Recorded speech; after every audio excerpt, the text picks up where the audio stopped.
Ladies and gentlemen, welcome back to the PCL North American Division. I need to keep remembering to say that, Nate. I keep forgetting. We're going to be seeing more of you on our EU division, which will be next week, and the official announcement will be out tomorrow. So look for that on our Twitter and Reddit and all those other social media places. So next semifinal, Ratpack and Oxygen A. I have not been able to cast Oxygen A in quite some time.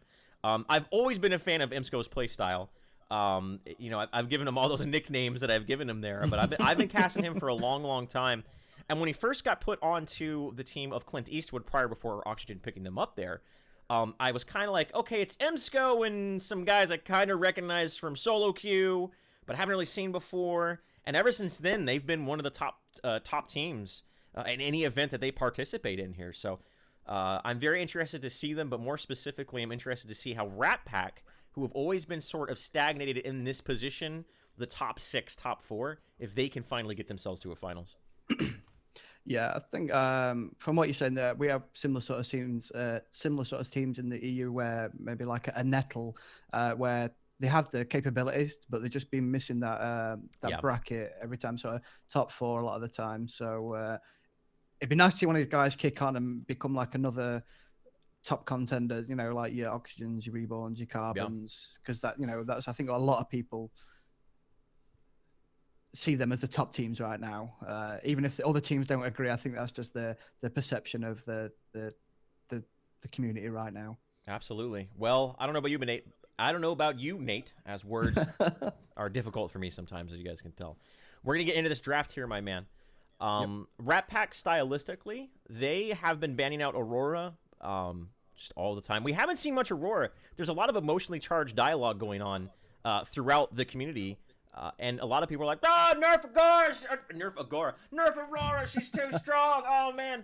But we haven't seen her picked up much at all here throughout the PCL. Do you think teams just haven't had enough time to play and scrim her enough to be comfortable picking her?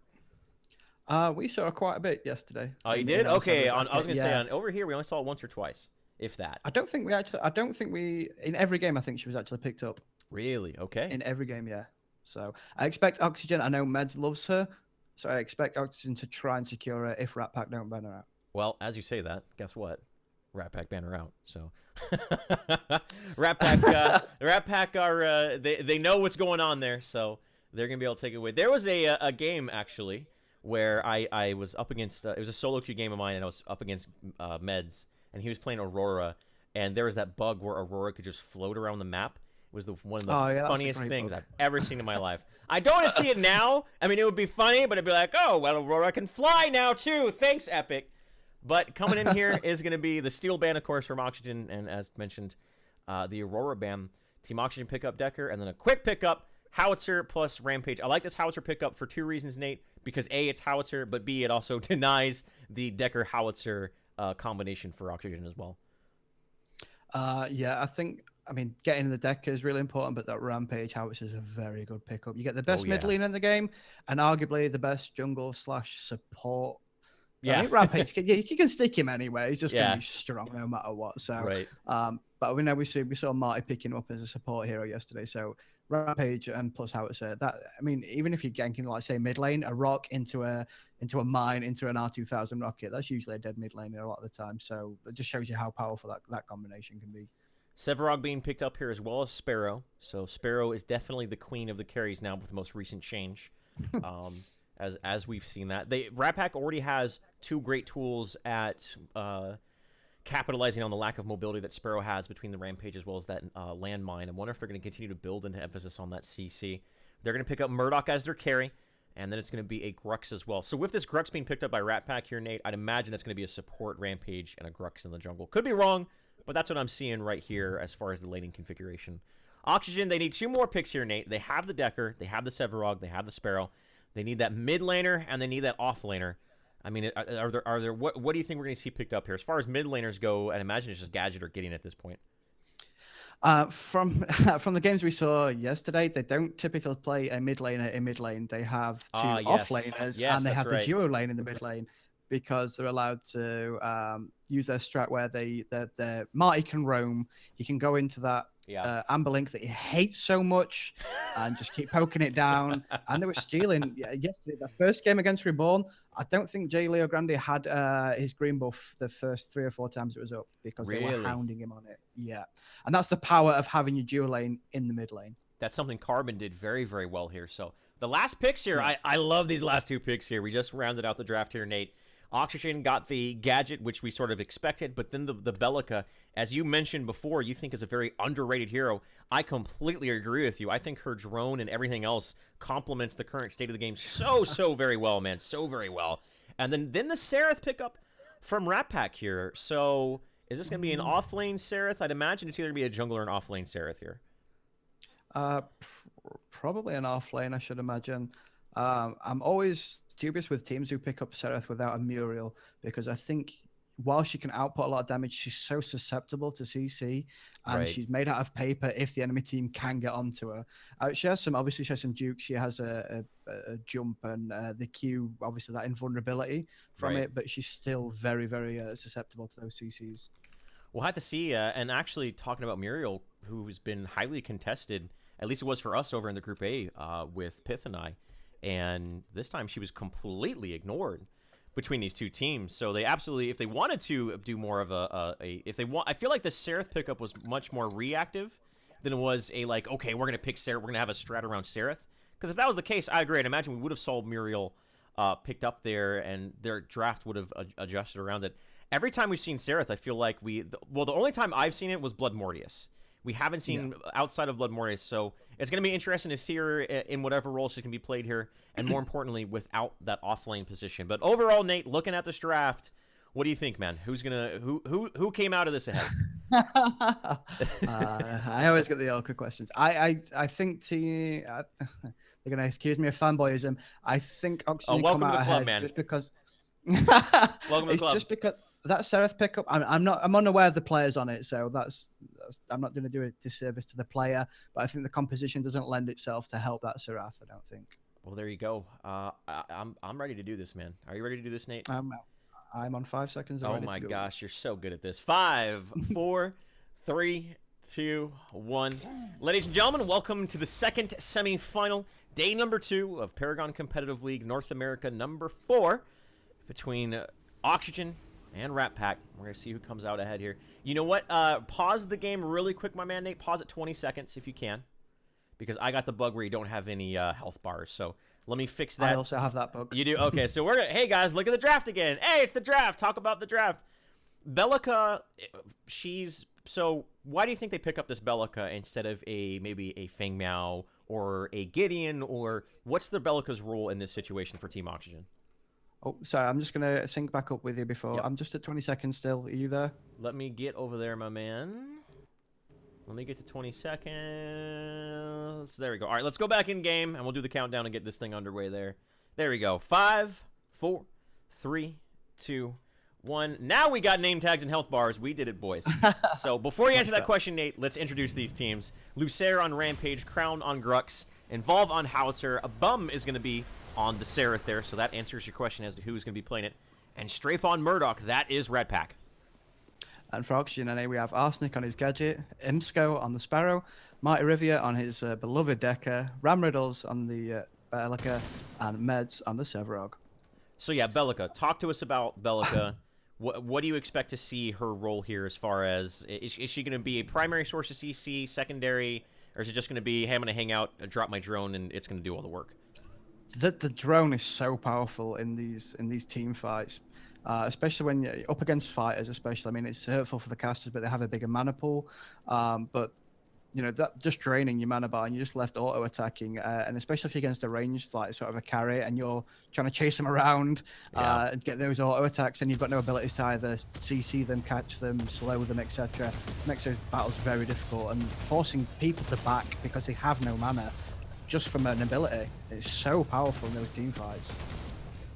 So, as you called it, it is going to be both of these teams putting their mid lane with the support and the carry. Every time I see this, I'm like, oh, we're back to Legacy with the old red lane.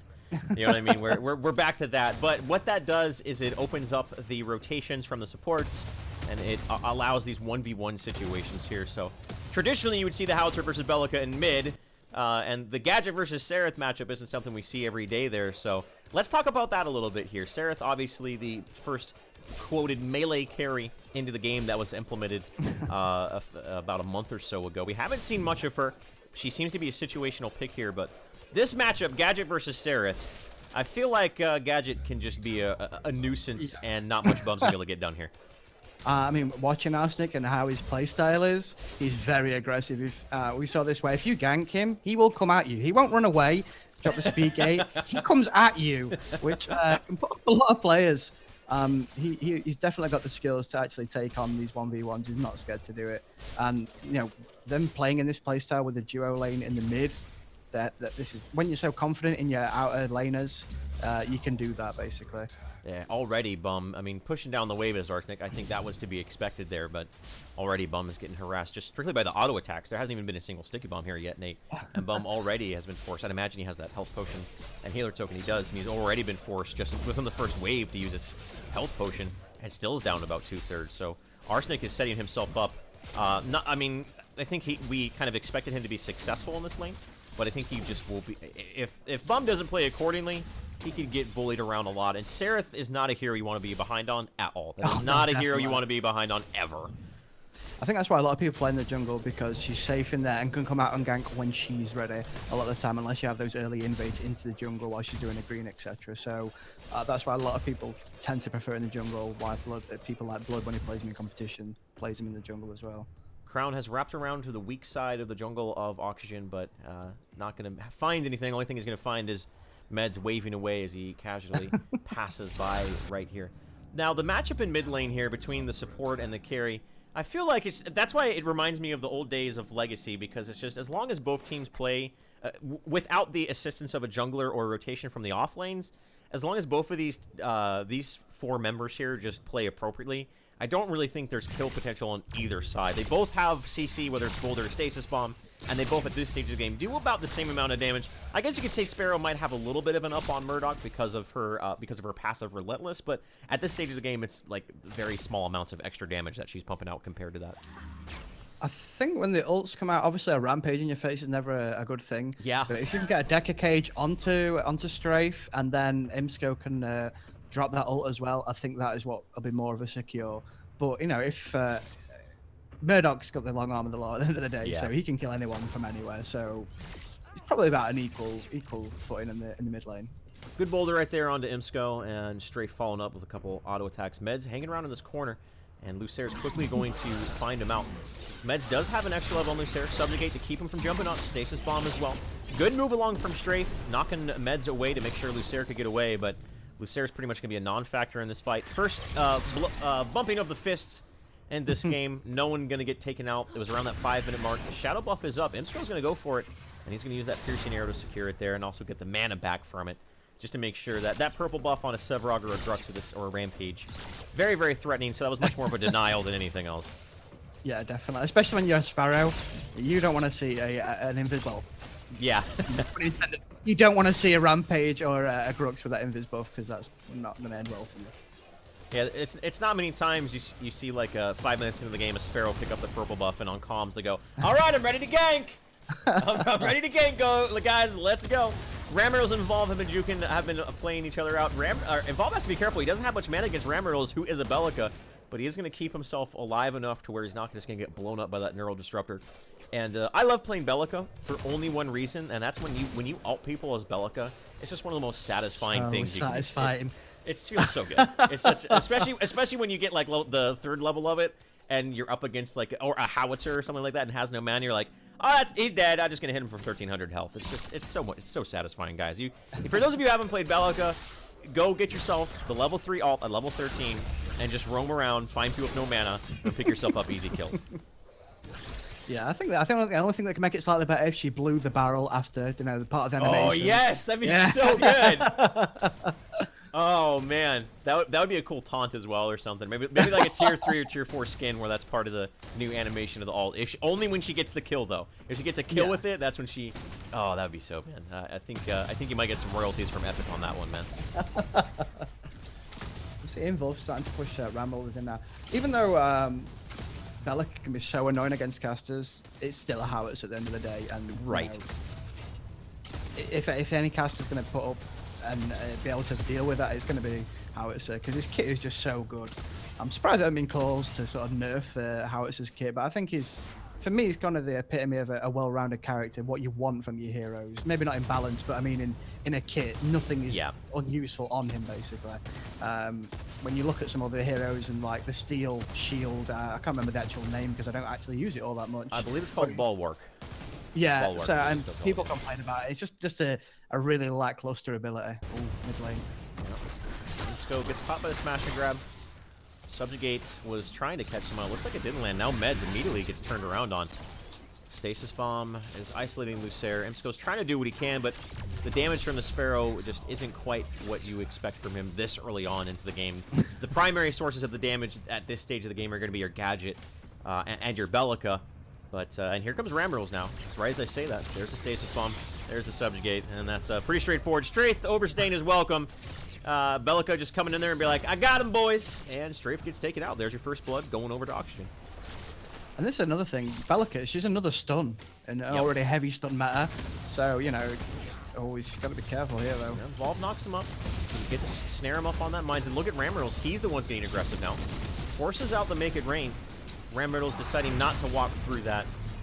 If the position of that Make It Rain was a little bit too far forward and it allowed Ramriddles to continue his aggressive positioning, that actually could have turned into a kill there. Maybe a Void Bomb when he lands and whatnot could have, into the Neural Destructor, could have got him right there. And I think this is what I was saying earlier, where these guys are so aggressive. You think, oh, you know, I'm going to knock him back with a mine and throw down the ult. Oh, wait, he's still coming at me? Yeah.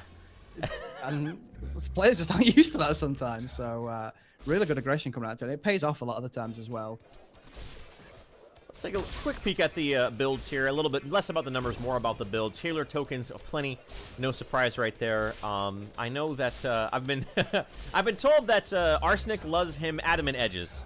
So that's if I'm thinking of the right build, he's gonna go like 4 adamant edges into an infinity stream and a hydroverser as his final build, and of course a ward. I'm talking too much about builds here, Nate. Strafe gets taken out once again. Imsco is the one picking up the kill, so that's 2 deaths for Strafe within a very short amount of time, and more importantly, Imsco was the one getting the card experience there. So if you're Ratpack, I'm saying let's peel back a little bit here, and let's make sure that we're not getting our carry killed, but more importantly, not giving up kills over to our opponent there. Yeah, obviously you don't want to see the carries be picking up those kills, and I think he's managed to get the 2 kills now, hasn't he? Imsco is, yeah, he's 2-0 Yeah, now. he's 2 kills. But yeah, just going a little bit more on the builds. These guys tend to go for raw stats. They don't tend to mess around with finicky sort of active and stuff like that. Just give me adamant edges, give me mad stones, give me all that good stuff. Just basically, how can I put more hurt on my opponent? Yeah, we do see some teams who elect to go like really early blink charms, or, you know, we've seen Deckers and other supports go right into the, after they get a ward, like literally the next thing they get is Purity Sensor. I think that's more compositional based than anything else, that decision to build that sort of card early on here. Speaking of Purity Sensor, I mean, as far as who can get one on each side, the only possible person is Bum, so I highly doubt that's going to happen. But, you know, Marty, if he chooses to go with a Purity Sensor here, I don't know how much value he'd get out of it. Maybe he would get some value out of it with the Boulder from Rampage. Another thing about the landmine here from Howitzer, and correct me if I'm wrong, please, Nate, is that Purity Sensor doesn't do anything for it, because it's not a stun. It's a suspension, if you will. It suspends you in the air, and there's really nothing in the game right now that can deal with that. So that's just yet another strength of Howitzer, is you can't even build a card around it to help negate the landmine from him. It's weird because when I was speaking to Jack yesterday, I haven't actually tested this, so I can't speak to the truth or not. He seems to think that if the Decker cage comes down and they clip your Purity Sensor, you can actually walk through the walls because it gives you a small window to bypass any sort of effect on you. I know obviously you can do it for like the steel knock-up, etc. You still take the damage, but you don't take the knock-up. Right. But with the deck roll, I'm unaware. Someone may have to test that, or someone more informed might have to. So I'd love to see that in action.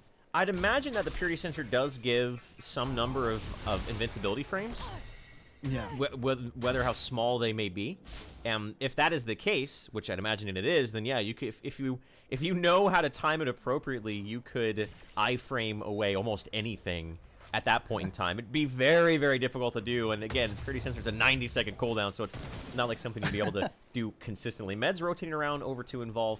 think recognizing yeah, you can tell Meds was like, it's not happening. I'm gonna spin around in circles a little bit. That's a typical Meds play right there. That man is full of personality, not only himself but also in his play style. You can tell that he is always having a good time, having fun, no matter what the state of the game is. And I think that's actually pretty admirable, and could be a strength of a team when even if you're behind or even when you're ahead, you don't lose that sort of factor of at least being loose with each other, having a very casual sort of environment in the comms. Sometimes it's a weakness, but I think in the case of Oxygen North America, I think that's one of their strengths, to be honest. I mean, I've been in with these comms, in these guys on the comms when they've been playing like normal games, and it's just banter all the time. It's just not really. Because when I interviewed them and I asked them about, when you got that OP steal, how were the actors? Like, yeah, we got it. We just sort of yeah, like super laid back, casual. Yeah. Like, I know when I was at the Monolith event, I was very, very fortunate. For 2 days straight, all I did was sit there and watch games on Monolith. And there was the entire roster of Reborn, and then there was Suki. That was when Imsco was still on Reborn. Suki was there as well. So really, some of North America's best players. And Jay Leo was just very, very outspoken.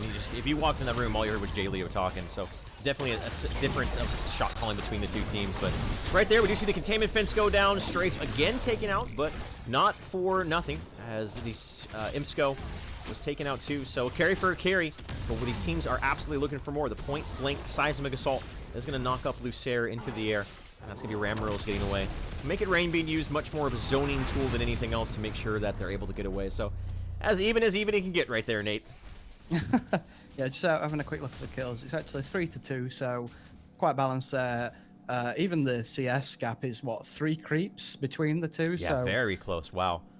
And you say, I haven't watched much of Ratpack, but you say they're quite early aggressors. I'm used to Oxygen and A being really aggressive, invading jungles, etc. Yeah. We haven't seen that this game. Both have been quite standoffish. Yeah, I'm quite surprised by that as well. Both of these teams, that's sort of what you expect out of them, but we're going to have to see if maybe they're just looking for a certain power spike. Seraph absolutely has a power spike associated with her. Depending on the build you go, we'll see if it's going to be more of a crit-based build or more of just an all-well-rounded build, because we don't see her that often, so that's a hard question to answer, especially how Seraph can be opens up stylistically for people to build her on their own individual basis. But that's what I'd imagine is going to happen, is they're just waiting for a certain power spike, and then we're going to see just a big go time from one of these teams, hopefully at the same time. All right, guys, so looking at Imsco, he is not at 0 HP. It's just another one of those display bugs. So I believe it goes away after he dies, but we'll just make sure we're on point here, Nate, of calling out when Imsco does end up being taken out. I have to say, Bum has been doing a pretty good job. One thing I didn't take into account is Sarah's ability to completely negate the sticky bomb using the Heaven's Fury, her Q, to just negate the damage, and that's actually enabled her quite a bit to get more out of this lane than I expected. Yeah, when the most amount of damage is coming from such a telegraphed ability from the sticky bomb, it's so easy to time that Q to pick up so you don't take it and you can mitigate the damage.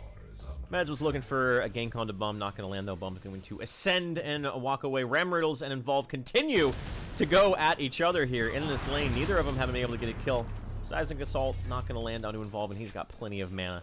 Anyways, forced out to Make It Rain, so maybe Ram Riddles could push this tower a little bit, or call out to his teams, hey, Involve is back. I think Involve just backed. But so Ram Riddles definitely has a good amount of time to apply pressure to this tier 1 lane safe tower. Don't know if he'll be able to take it out, as there's no real rotation coming out from Ratpack to defend this. Yeah, he's just gonna let the minions do the work for him. I like that, a resourceful man, Nate. He's gonna let the minions do the work for him.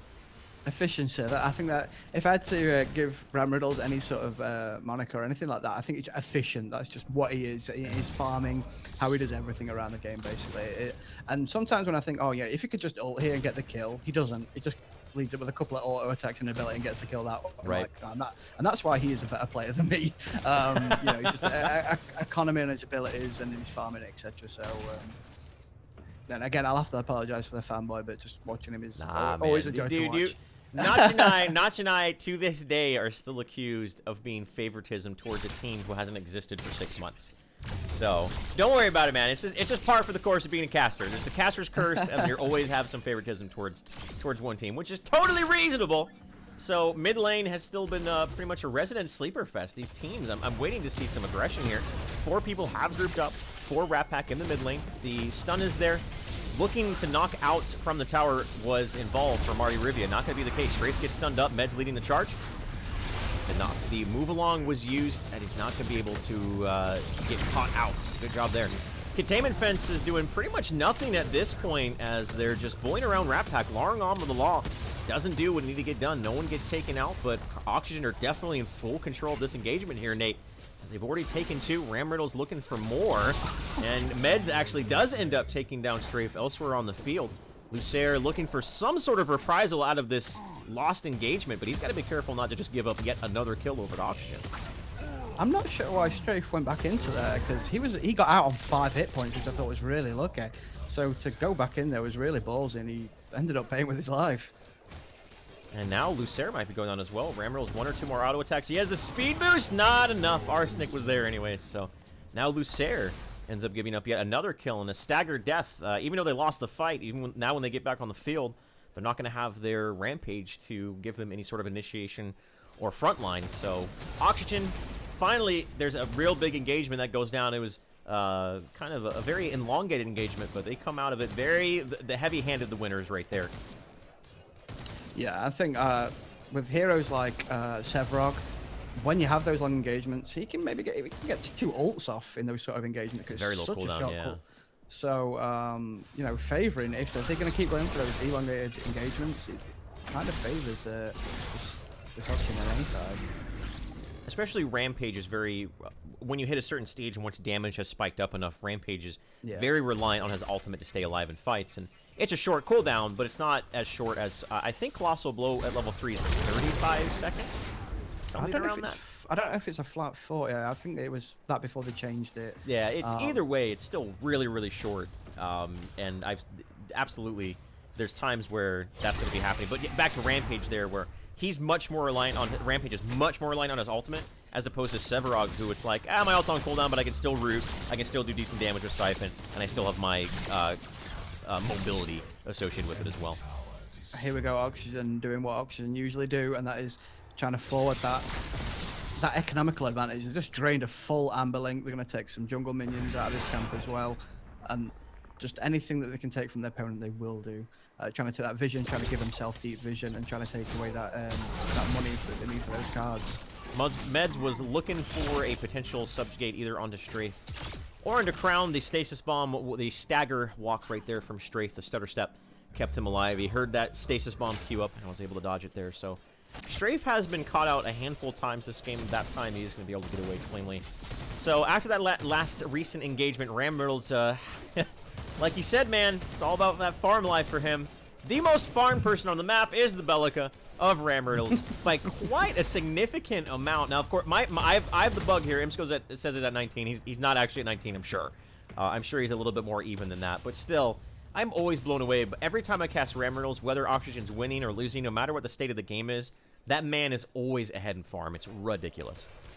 And I don't see him do it. A lot of times I look, oh yeah, he's on 50 CS, oh he's on 80 CS, oh he's on 260 CS. Where did that come from? I've missed him, and he must have done every jungle camp on the map by then. I just can't see how he's done it that quickly.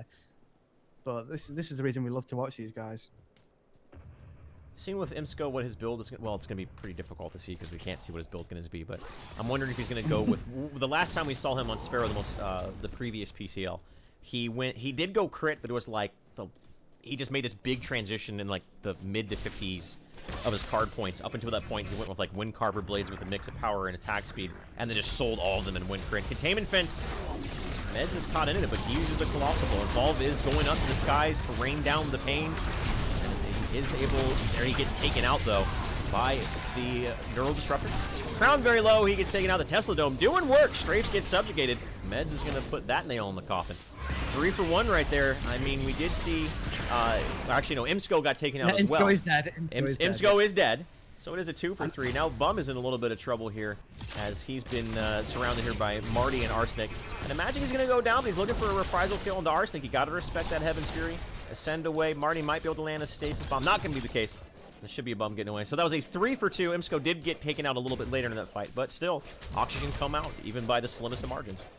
I think what was important there is that Strafe picked up the kill on Imsco, and Imsco would have had a bounty on him there, so good for him that he actually picked up that kill, so not a bad exchange, but still, I think Oxygen are coming out on top from all these exchanges so far. That containment fence, Involved didn't get much in that fight. He was the first one. He sort of got caught out there and was forced to use Make It Rain as a defensive escape option as opposed to a... because Marty Rivia, he landed a pretty good containment fence and caught at least one. I believe Meds was in there.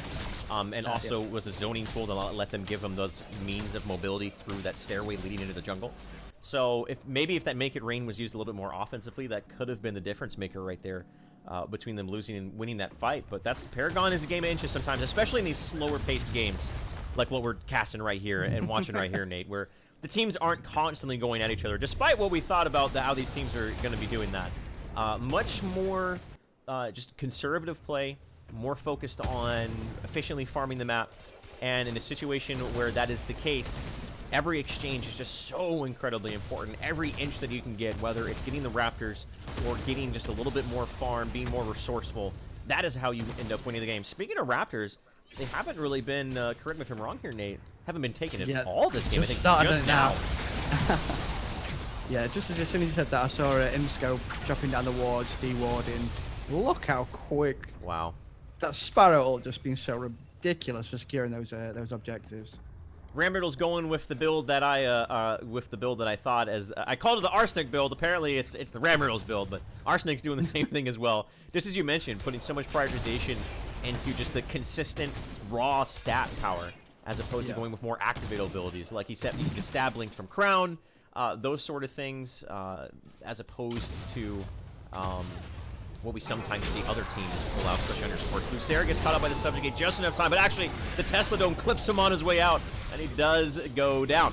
Meds uses the Colossal Blow, forces Crown into a very bad position. The Sticky Bomb lands, but the follow-up not there, Piercing Arrow. It's a good ability, but not enough ability to chunk away 25% HP of a Grux. So very few towers have been taken out, only the safe lane tower for Oxygen, and now it looks like the mid lane tower for Ratpack is taken out, but yeah, this game has just been very slow-paced in every way you can see. The map control has been back and forth.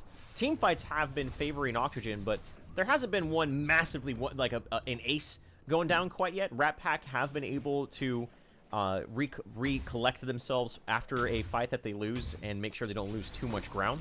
But in that sort of situation, when you're against a team who's so resourceful, as you mentioned, Nate, of Oxygen, you got to be doing more than that. If you're losing the fights, you got to be making up grounds elsewhere. And I just don't see Ratpack doing that anyway in the current situation. I mean, the one good thing that Ratpack are doing, they're very much keeping on par with the CS score of Oxygen. However, Oxygen, they're taking that Raptors, they're taking those Amber Links and draining it as much as possible. So even though they're equal on the CS, they're actually coming ahead on the CXP because of those little inches that Oxygen, they just want to keep grinding you out and slowly, if they have to. A lot of the time, once they get a lead, they will not let go of it. Bum did a little bit of harassment on the Amber Link there. Rip the days of Twin Blast being able to ventilate the Amber Link. That was always a fun thing to do, right? That was the jungle Twin Blast aggressively taking the Amber Link. And now Bum has caught out Arsenic, but quickly Meds rotates over, and now he's the one who's gonna get caught out. So Bums was trying to force the issue there into Arsenic. If that was a 1v1, more than likely that would have been an easy kill on the Gadget. But Med's quick to rotate, and you always got to take the positioning of your opponent into consideration. And Bum didn't do that, and he just pretty much hands a kill over to Oxygen. Yeah, and I think Arsenic could have took that far even if Med wasn't in the vicinity anyway. Oh yeah, because that's what sort of player he is. Much the same as Ramriddle. They'll take these fights all day. And he drops a Tesla Dome down and thinks, right, if you're going to try and melee me, we're going to sit in here and you're going to eat all of this Tesla Dome. Involve, I want to talk about his build, but we can't. Now, Ramriddle's build we can talk about. We can talk about that. Involve's going to get stunned up. I don't think he's going to take too terrible much damage because his mana bar is pretty healthy there. But yeah, there's the Hydroverser that I was expecting. I've been told it's the 4 adamant edges, 1, 2, 3, 4, into the Hydroverser, and then you pick up that Infinity Stream, not only for the obvious synergy between the Hydroverse and the Infinity Stream, but more importantly, you get that ability pin, because everyone does have that intrinsic amount of ability armor that they scale up, as well as you do see some tank ability coming out on the side over there. We obviously see Bum picking up the tempered plate, and I think there's a Toon Barrier on Crown as well. So the Infinity Stream, which I'd imagine is going to be picked up, is going to be very, very valuable once Rammerls is able to get it. So I was just shocked to see Arsenic just blinked. And, you know, I wasn't surprised so much that he blinked out the ability, but more surprised that he had a blink. Yeah. That's active. What's he doing? It's not an adamant edge. You're right. Yeah, what is this Arsenic? You're completely throwing everyone off here. You're supposed to just go adamant edges, and then that's it. That's the Arsenic build. He's throwing a wrench in all of our plans, man. Now we know what to do. Guess we just don't know what we're talking about. Blink. It's pretty good, man. No matter on who it's on, it's always a very, very valuable card, offensively, defensively. And Gadget already has that mobility with the speed gate on top of it, so Arsenic already has the means. If he does get caught in a bad situation, now he has double the means of getting out of it. I think it's just the ability to put it in your deck as a 1 point or a 1 cost item, as in regards to it only deck takes up 1 composition. slot. Yeah. So it's not a problem to put that in there. So if he feels that he's having a little bit of trouble in this lane, he's not bullying it as much as he would like to, just pick up the blink and, you know, play it safely. He's already good at doing those 1v1s, so having that extra blink just to get out, just in case it's not going his way, is not a problem for him. Yeah, I really like that sort of just flexibility that they've been able to implement into their builds. Something me personally, and I think a lot of other people have been very critical of, is the lack of flexibility in builds. And even with that lack of flexibility, we do see some flexibility being implemented into builds right there. Ramro's kind of in a bad spot right here, Nate. He's trying to do what he can. Make It Rain gets popped out. Crown, I'm not sure if Crown was short of trying to catch someone out, or if he was trying to get away from the pending rotation. Subjugate, that's 2 missed subjugates in a row from Meds. Uncharacteristic. The Ratpack are not going to complain about that. Now Meds gets hit for the stasis bomb. Emsco flanking around, trying to clean someone up right here. He's actually 1v2ing at this point, but he's going to blink away, recognizing he was not in a good situation. Didn't want to get hit by that boulder and taken out. And now Lucer and Meds are going at each other's throats. Rammerls does end up getting the kill. The seismic assault, the stasis bomb. Pretty good abilities there, Nate. And so they are able to get at least 1 kill right there. And they're looking for more. Into the front line. There goes the Void Drone. Finally being patient with it. That's what you were talking about, Nate. Rammerls is so resourceful with his abilities, and he always knows the exact time to use them. Marty's got to be careful. Onto the Pure Being used to make sure they don't get taken out here, but he's taking a lot of damage from Strafe. Lucer does not have his ultimate, does not have much mana, and has to be very, very careful. So Oxygen, they go in, they find an engagement. Not necessarily find an engagement, they just sort of rotated to protect Rammerls from the collapse of Ratpack.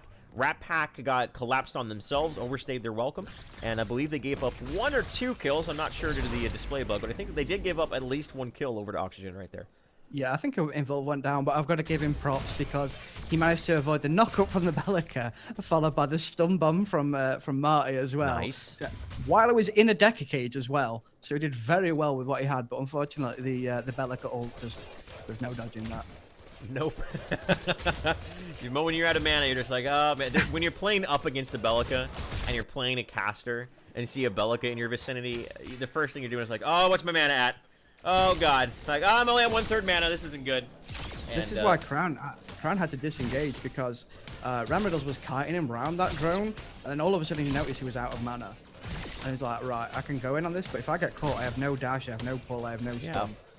And that's not a position that any fighter wants to be. Well, any hero wants to be, but it's so much more in a fighter with that, where you have that only melee ranged auto attacks. You can put you in a real bad position.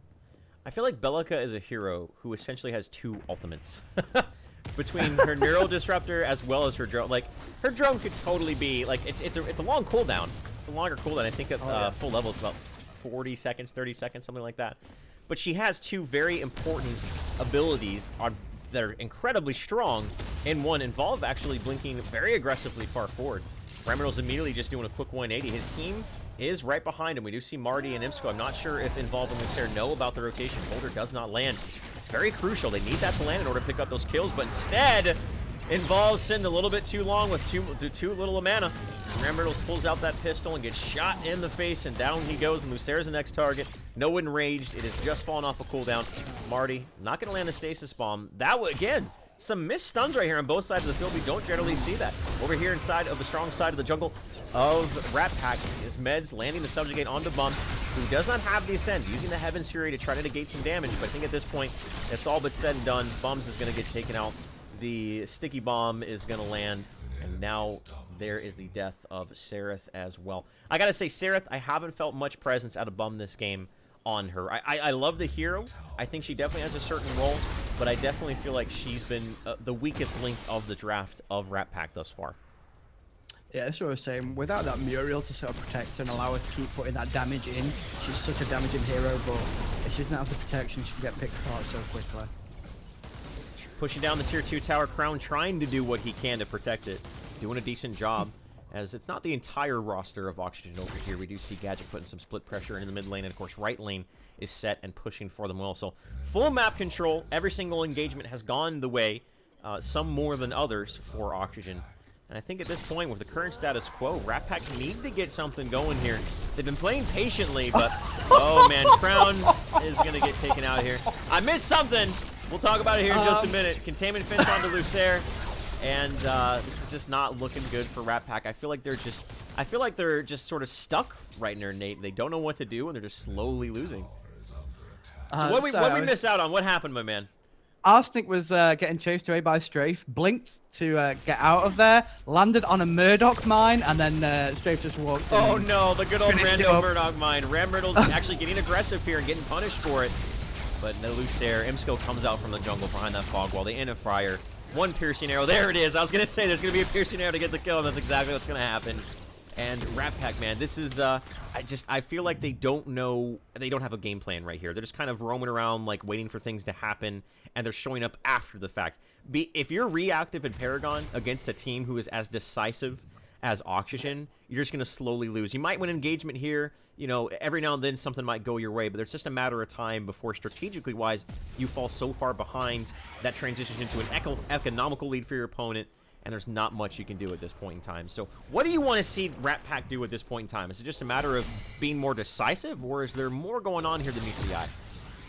I think they're going to have to get more out of the Howitzer right now. I think Howitzer's such a powerful hero that when you can get him rolling, he's been really isolated. He's just been in this lane all the time. I haven't really seen him rotate into mid lane and into these fights.